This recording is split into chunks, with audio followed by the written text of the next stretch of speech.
Vemos el ejercicio 28.52.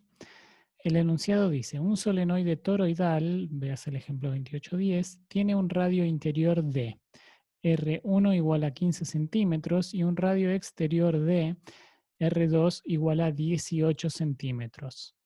El solenoide tiene 250 espiras y conduce una corriente de 8,5 amperes. ¿Cuál es la magnitud del campo magnético en las siguientes distancias del centro del toro? El toro sería el solenoide toroidal. A 12 centímetros, B 16 centímetros, C 20 centímetros. El solenoide toroidal tiene esta forma que les muestro acá. ¿Sí? Este es el libro de física que usamos para la materia.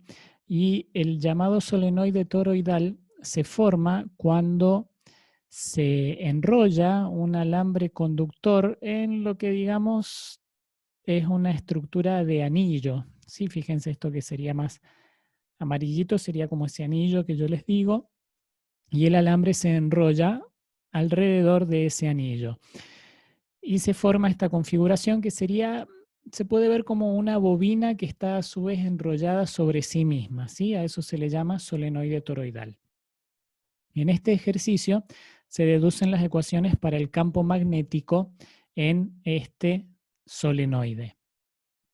Se nos dice acá que el solenoide tiene un radio interno de 15 centímetros, acá a la izquierda tengo los datos, un radio exterior de 18 centímetros, tiene 250 espiras, es decir, 250 vueltas, y una corriente de 8,50 amperes. El radio interior y el radio exterior hacen referencia al radio desde el centro del solenoide. ¿Sí? Si este es el centro, tendríamos un radio interior que llega hasta ese punto, por ejemplo. ¿Sí? Ese sería el radio interior. Y el radio exterior llegaría desde el centro hasta el punto exterior, ¿sí? Del solenoide. Ese sería radio exterior. Y este sería radio interior, hacia la parte interior del solenoide y la otra hacia la parte exterior.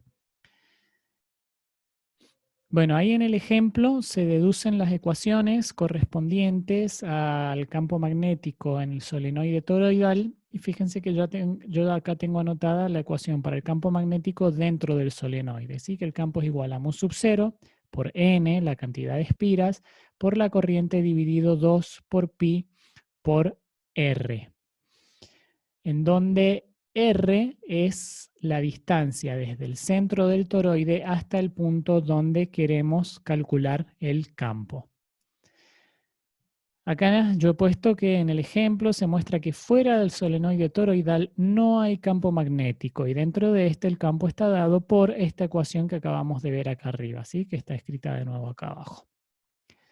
Entonces, en el punto A que nos piden calcular el campo para una distancia de 12 centímetros desde el centro, fíjense que esto está fuera del toroide, porque el radio es menor, esta distancia es menor que el radio interior del solenoide. Entonces no estamos dentro del campo magnético que genera ese solenoide toroidal. Por ende, el campo magnético es igual a 0.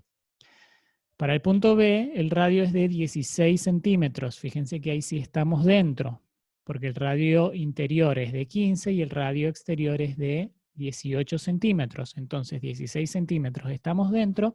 El campo magnético se calcula con esta ecuación que tenemos acá. Campo magnético es igual a mu sub 0 por cantidad de espiras, 250, corriente 8,50 amperes, dividido 2pi por la distancia, 0,160 metros. Y el resultado da 2,66 por 10 a la menos 3 Tesla. Finalmente, en el punto C se nos pide el campo a 20 centímetros del centro. Estamos de nuevo fuera del solenoide, por ende el campo magnético vuelve a ser 0. Fíjense que es muy interesante para poder tener una información visual del campo magnético en un solenoide que en los simuladores de Fallstadt, con los que ya hemos estado trabajando, en la parte de electricidad y magnetismo, en este que está acá, que estoy marcando ahí con el mouse, que dice 3D Magnetostatic Fields Applet, sería una aplicación de campos magnetostáticos en 3 dimensiones. Fíjense que entro acá. Y podemos poner, acá voy a configurar yo, entre todas las opciones que hay, que ustedes pueden verlas porque son cosas que estudiamos en la materia, acá abajo dice toroidal solenoid, sería solenoide toroidal. Fíjense. Y voy a poner que muestre, ahí muestra unas partículas que es una especie de representación de cómo se mueven partículas dentro del campo, ¿sí? Pero me resulta a mí un poquito más gráfico ver los vectores de campo, ¿sí? Fíjense que ahí se ven los vectores de campo magnético que se generan en este solenoide. Voy a hacer algunos cambios para que ustedes vean de forma un poquito más clara. Fíjense que voy a incrementar el radio central y voy a disminuir el radio exterior. Ahí está, ahí se ve un poquito más la forma del solenoide. Voy a ponerle más cantidad de espiras, ¿sí? Fíjense que es el número de vueltas y ahí se ve un poquito más clara la forma del solenoide y del campo. Voy a pausar la simulación para que se vea una imagen estática. Fíjense, ¿sí? Que ahí se ve en 3 dimensiones el solenoide, que es como que fuese una rosquilla o una rueda. Y ahora fíjense que es interesante también para ver el campo, que acá en esta opción que dice no slicing en inglés, me permite ver, slice sería como una rebanada de alguno de los ejes en 3 dimensiones. Fíjense que voy a poner ver una rebanada, por ejemplo, en el eje Z. Y fíjense que ahí solamente estamos viendo, como dice, una rebanada de los vectores de campo en el eje Z. Y fíjense cómo se ve dentro del solenoide que tenemos esos vectores de campo magnético. Y acá también quizá uno podría preguntarse, ¿por qué tenemos campo fuera del solenoide si la teoría dice que no hay campo? Bueno, eso sucede porque para que no haya campo tendríamos que tener las espiras mucho más juntas entre sí, para que los campos generados por cada espira en la parte externa del solenoide se cancelen. ¿Sí? Pero en este caso no es lo que sucede. Entonces tenemos un cierto campo, digamos que se fuga de donde debería estar el campo en el solenoide. Y bueno, es interesante también que yo puedo mover esta rebanada. ¿Sí? Fíjense que uno puede mover la rebanada del eje Z. Fuera casi no tenemos campo y dentro, ya cerca y dentro, tenemos el campo magnético.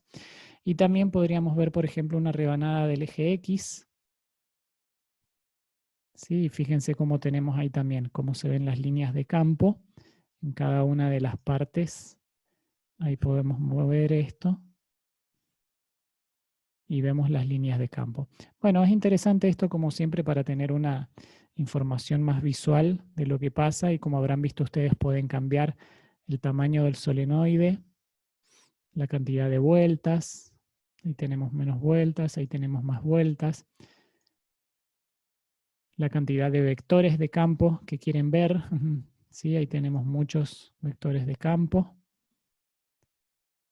ahí tenemos menos vectores de campo, la magnitud también del campo. Sí, bueno, como para complementar un poquito más estos conceptos con respecto al campo magnético producido por un solenoide toroidal. Muy bien.